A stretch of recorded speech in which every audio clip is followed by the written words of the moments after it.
কেন একটা জিনিস খেয়াল করছো? কি? ওই যে পাশের ওই বাড়িতে অনেক এটা মানে আলো জ্বলতেছে। হ্যাঁ এটা কি বিয়ের অনুষ্ঠান হচ্ছে না? বিয়ে হচ্ছে। ঝড় হোক, বৃষ্টি হোক, যে কোনো পরিস্থিতি আসুক না কেন, হুম। বিয়ে করা কিন্তু যাবে মানে থামবে না। তাই নাকি? বাইরে এত ঝড় বৃষ্টি, আমাদের বাসায় কি হয়েছে জানো?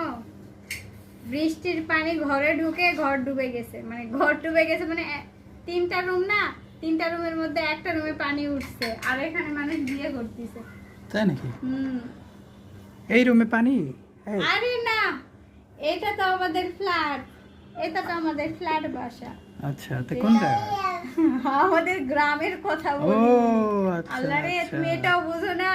গ্রামে এমন ঝড় বৃষ্টি হয়েছে, মানে ধানের শুধু মাথা বের হয়ে আছে। আব্বু ফোন দিয়ে বলতেছে ধানের শুধু মাথা বের হয়ে আছে, আর ধানের ভিতর দিয়ে পানির স্রোত যাচ্ছে। তাই নাকি? আমি তো মুখ্য সূক্ষ্ম মানুষ ওগুলা সম্পর্কে কিছু বুঝি না মনে হয়। কিছু বোঝো না, না তুমি কোন রকম খোঁজ খবর রাখো না, তুমি তাই নাকি? সারাক্ষণ ফোন নিয়ে পড়ে থাকো। তাই নাকি? তুমি তাই এগুলো নাকি? খোঁজ রাখো? তাই নাকি? তাই তো। ঠিক আছে নেন, আপনাকে বোঝাচ্ছি আমি একটু পর। কি বুঝাবা তুমি?